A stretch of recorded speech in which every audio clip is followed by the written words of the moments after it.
Defining intelligence. At the intuitive level, intelligence means learning ability. Other suggested definitions include the ability to adapt to environmental changes, to solve problems, to abstract, to generalize, to detect redundancy, to discriminate, to transform inputs, and finally, susceptibility to conditioning. But they are all roughly equivalent. Adaptation requires learning and generalizing. We call A more intelligent than B when A catches on more quickly and thoroughly to which mushrooms are poisonous or which numbers are prime. In thus catching on, A solves the problem of discriminating poisonous from non-poisonous mushrooms, an achievement equally well described as generalizing or abstracting from experience. This feat increases redundancy, for when A sees signs of poisonousness, he applies the generalization he has learned and is unsurprised to find poisonousness itself. In yet other terms, A's response to poisonous mushrooms become differentiated more quickly than B's, but an organism can be conditioned only to features it can discriminate. Pigeons can be trained to peck at dots, but not at prime-numbered arrays of dots. Pigeons can't learn the prime-composite distinction. Faced with these alternatives, I will conservatively follow Richard Weinberg, who characterizes intelligence as, quote, the ability to learn from experience and perform mental tasks expertly and effortlessly. Block and Dworkin insist that intelligence tests must rest on a theory of intelligence, an indisputable point insofar as it means that you cannot detect intelligence or anything else without some idea of what you are looking for. But it is disputable indeed if it means that identifying an ability such as intelligence requires knowledge of its functional or physical basis, or that psychologists holding rival theories of intelligence may be investigating different phenomena. All theories of intelligence are theories of the same phenomenon, namely learning ability. It would be as silly to say that different cognitive theories yield divergent and possibly conflicting criteria for intelligence as to say that paleontologists who believe that birds evolved from dinosaurs and those who believe otherwise are using divergent criteria for bird. However much paleontologists may disagree concerning where birds came from, they agree on what creature they are talking about. Likewise, there is no disagreement among learning theorists as to the ability they are trying to measure. Sternberg et al. Do speak of and compare the theories of intelligence held by laymen and experts, but what they are referring to, as they sometimes acknowledge, is the meaning given to the word intelligence by laymen and experts. Since laymen and experts speak a common language, the considerable agreement found by Sternberg et al. Is hardly surprising. The theories they survey are not of the sort that Block and Dworkin say are necessary for intelligence testing. As Neisser et al. Put it, quote, concepts of intelligence reflect efforts to organize a certain complex set of phenomena, including the ability to understand complex ideas, to adapt effectively to the environment, to learn from experience, to engage in various forms of reasoning, to overcome obstacles by taking thought. End quote. Anyone who uses intelligence to denote something else is simply changing the subject. He's going to talk coming up about how some people refer to athletic ability as kinetic intelligence. Yeah, okay, buddy. Block and Dworkin and others press the possibility that current cognitive theories, or non-theories, are so deficient that, on learning more, we may decide not to retain the term intelligence at all. At one point, they suggest, as an analogy, that, given how little physics Galileo knew, temperature, as he used it, was meaningless, and his thermometers measured nothing. Intelligence has also been compared to phlogiston, banished from language by the discovery that no substance is released during combustion, to the word witch, banished along with belief in supernatural powers, and to sunrise, a metaphor that died with geocentrism. On reflection, however, such precedents show the reverse of what they are intended to. Witch remains a perfectly good English word, meaning, as it always has, woman with supernatural powers. Indeed, the rejection of supernatural powers ended accusations of witchcraft precisely because, by perduring definition, these are the powers a witch must have. Likewise, intelligence will mean what it has always meant, namely learning ability, no matter what anyone discovers. Intelligence tests and intelligence. IQ tests, tests of learning ability, are families of tests of more specific competencies, such as vocabulary, reading comprehension, mathematical reasoning, general information, and pattern completion, or pattern recognition. Some of their questions are verbal, others are not. Some call on background information, and others do not. But all test intelligence in the intuitive sense of asking the testee to figure something out. Deciding which one of 5 shapes go with 4 given ones requires abstracting or learning the pattern common to the 4. Interpreting a proverb requires a grasp of the principle it expresses. A subject's IQ is essentially the ratio of the number of questions he answers correctly to the average number answered correctly by members of a reference group. Usually, a large random sample of children or adults asked the same question previously. Many people profess to doubt that a few dozen questions can test a general mental ability.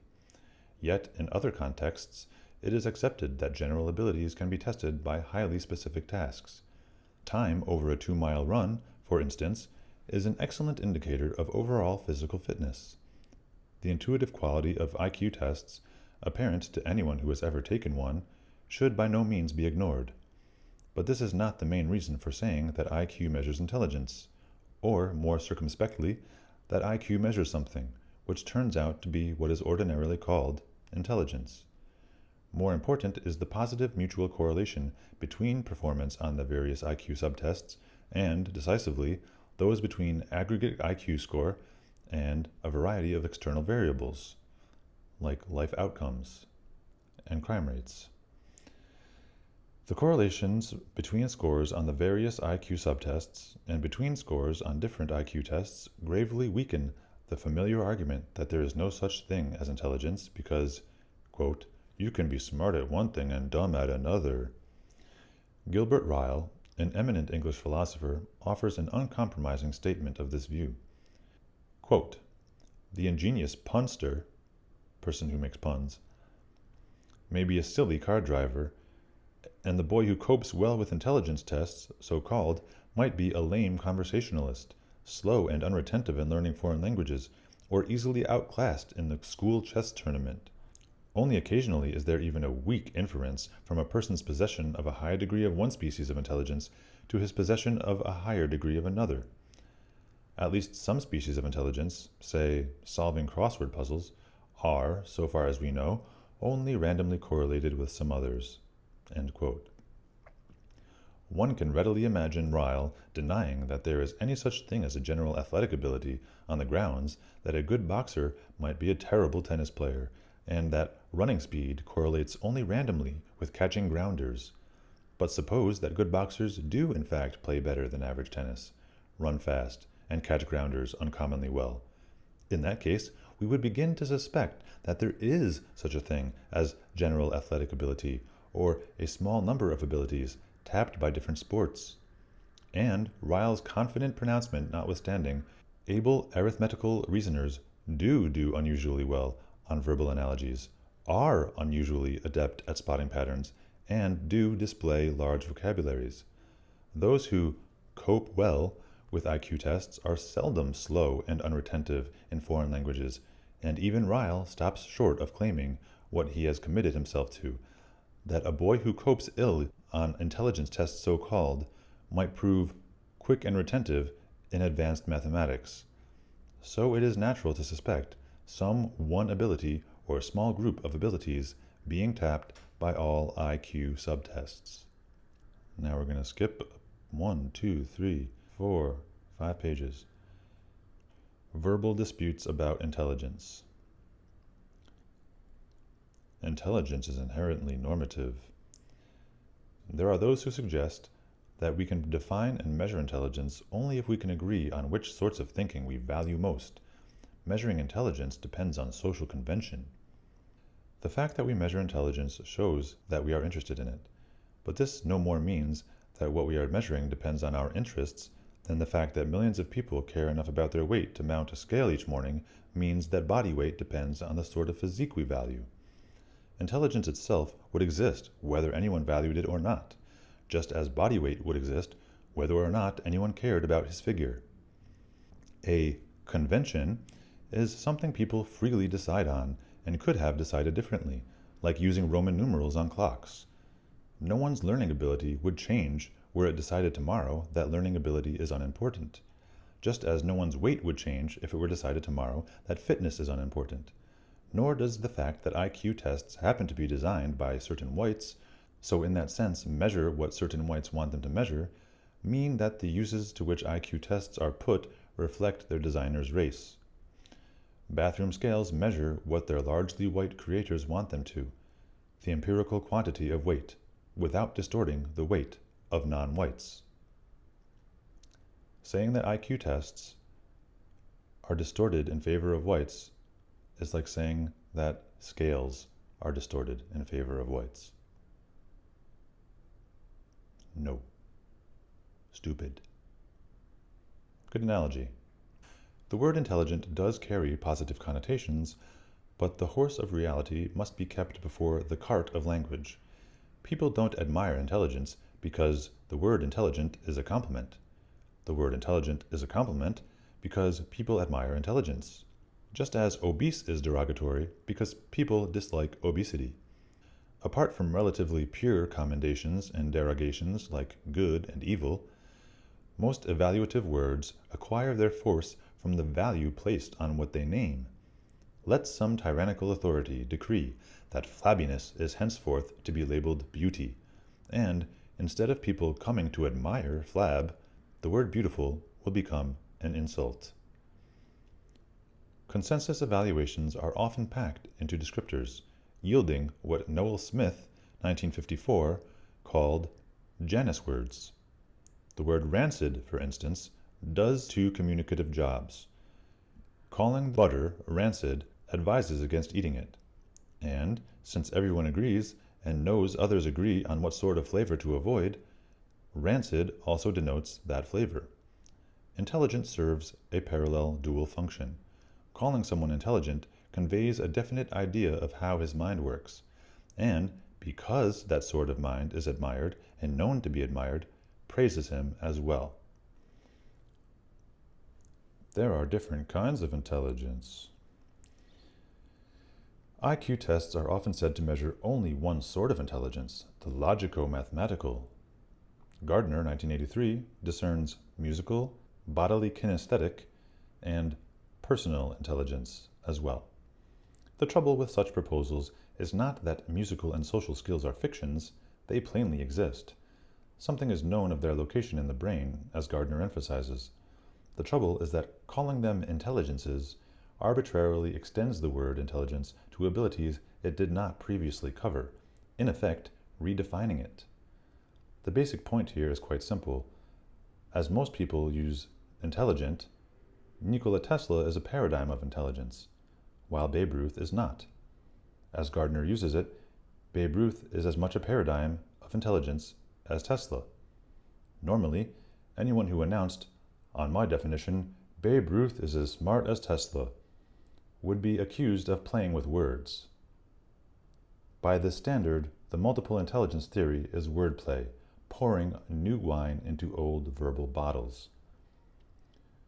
There is no foolproof test for the significance of the similarities between musical, athletic, and cognitive abilities, or, for that matter, between any two things.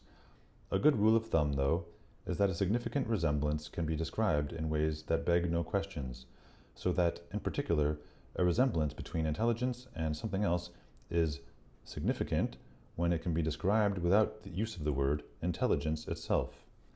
There is point to talk of computer memory because it is possible to say what computer storage and conscious recall have in common without calling computer storage memory. If Gardner's redefinition has a point, it should be possible to say what Babe Ruth and Nikola Tesla have in common without calling it a form of intelligence. The common element Gardner has in mind seems to be an excellence at a complex activity involving the nervous system, hardly sufficient to bring the two under a common rubric. Intelligence means different things in different cultures. A position akin to Gardner's is that intelligence is not a fixed one-dimensional trait, nor does it mean the same thing in all cultures. Bloch and Dworkin concur. Quote, intelligence is a vague term, often used to refer to different things in different cultures.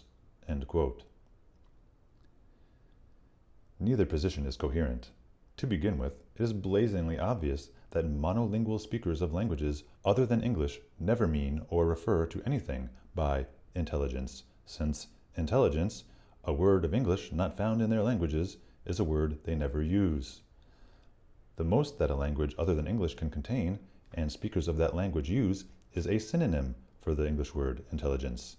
Therefore, the most that can sensibly be asked about a tongue other than English is whether it contains a phrase or word which means what intelligence means, and if it does, what that phrase or word is.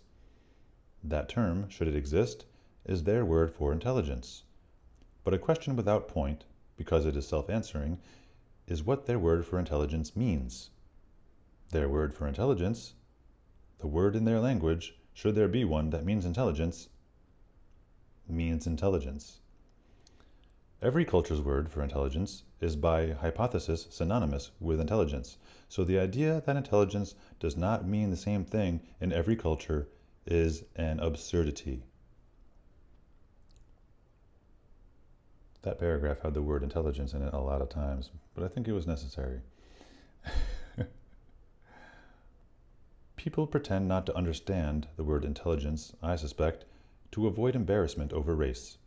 Positing many kinds of intelligence or meanings for intelligence allows them to select an ability prominently displayed by blacks, call it intelligence, and announce that, in their different ways, the races are all equally but differently intelligent.